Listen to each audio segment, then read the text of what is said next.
आज तक आपने सुना होगा कि इब्लीस हमेशा इंसान को इबादत से गुमराह करने की कोशिश करता है, मगर आज की यह कहानी इतनी अजीब है कि इसे सुनकर आप हैरत में पड़ जाएंगे। एक शख्स अंधेरी रात में नमाज अदा करने के लिए अपने घर से निकला।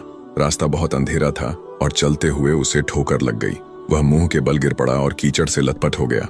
गंदे कपड़े देखकर वह वापस घर लौटा, लिबास बदला और फिर से मस्जिद की ओर रवाना हुआ। अभी कुछ ही कदम चला था कि उसे दोबारा ठोकर लगी और वह फिर गिर पड़ा, मगर उसकी हिम्मत कम न हुई। वह फिर घर लौटा, कपड़े बदले और एक बार फिर मस्जिद की ओर बढ़ा। इस बार जब वह घर से बाहर निकला तो दरवाजे पर एक अजनबी खड़ा था, जिसके हाथ में एक चमकता हुआ चिराग था। अजनबी चुपचाप उसके आगे आगे मस्जिद की तरफ चल पड़ा।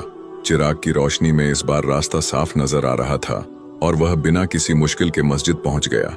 मस्जिद के दरवाजे पर वह अजनबी ठहर गया और नमाजी अंदर चला गया। नमाज अदा करने के बाद जब वह बाहर निकला तो देखा कि वह अजनबी अभी भी खड़ा था, मानो उसे घर छोड़ने आया हो। नमाजी को अजनबी पर शक हुआ और उसने उससे पूछा, आप कौन हैं? अजनबी ने जवाब दिया, मैं इब्लीस हूँ। यह सुनकर नमाजी हैरान रह गया और बोला, शैतान मुझे मस्जिद तक कैसे छोड़ने आया? तेरा काम तो लोगों को गुमराह करना है।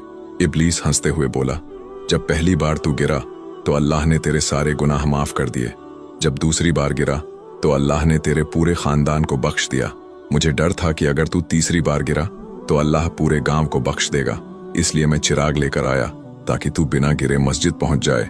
यह सुनकर नमाजी की आंखों में आंसू आ गए। उसने सजदे में गिरकर अल्लाह का शुक्र अदा किया कि उसकी मेहनत और नियत को अल्लाह ने कबूल कर लिया।